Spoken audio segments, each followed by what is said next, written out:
Donald Trump has said that his administration intends to maintain a pause on asylum decisions for a long time after an Afghan national allegedly shot 2 National Guard members near the White House, killing one of them.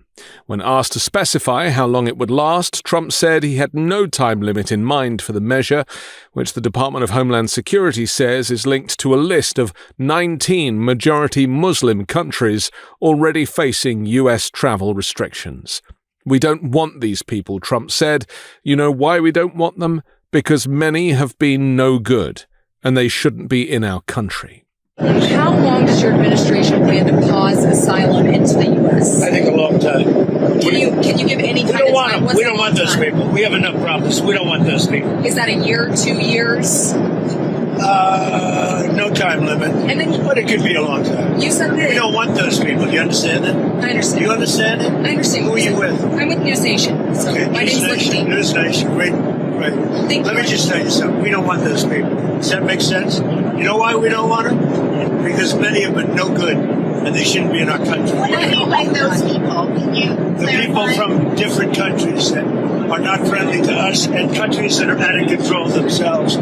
Countries like Somalia that have virtually no government, no military, no police. All they do is go around killing each other. Then they come into our country and tell us how to run our country. We don't want them. Meanwhile, experts are cautioning the severe reduction of the Department of Homeland Security's federal watchdog system, which monitors complaints of civil rights violations, particularly in immigration detention, which could enable the Trump regime to operate with impunity. Former federal oversight officials have raised alarms about the swift removal of protections against human rights failures, happening concurrently with the government's push for aggressive immigration enforcement. The primary watchdog office at the DHS overseeing civil rights, the Office for Civil Rights and Civil Liberties, one of 3 key DHS oversight offices, has been dramatically cut from a staff of 150 to just 9.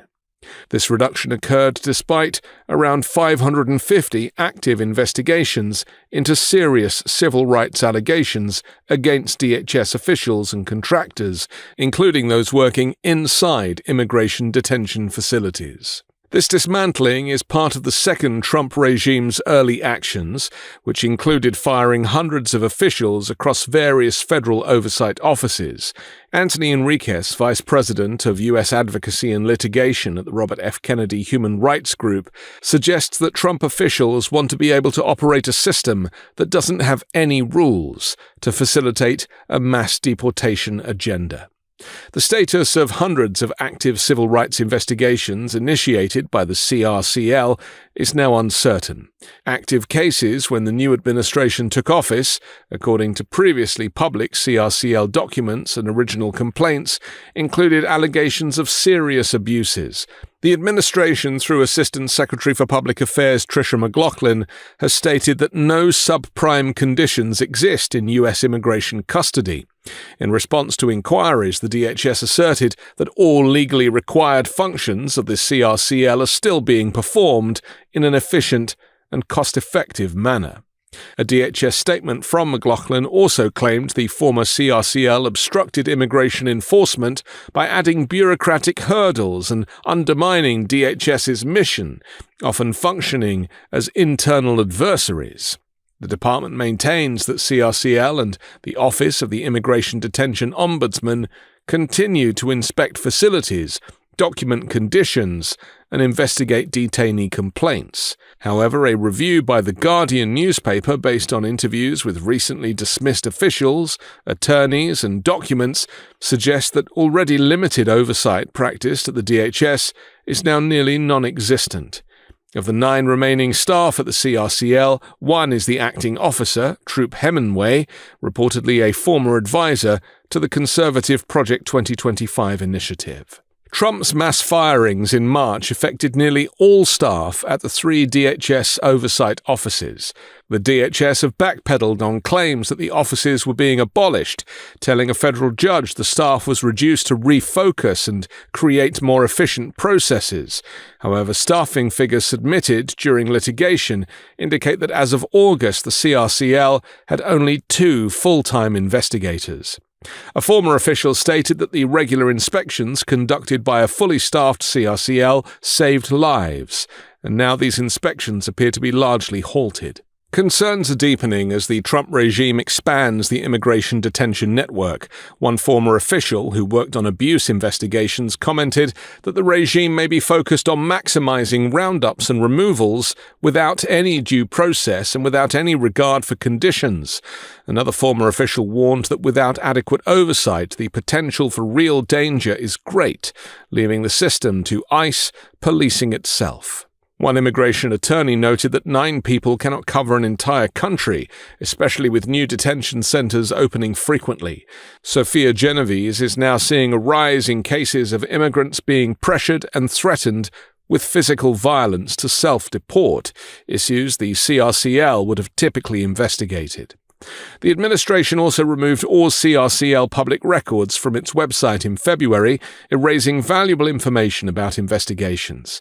This is seen by former officials as a real breakdown in the rule of law.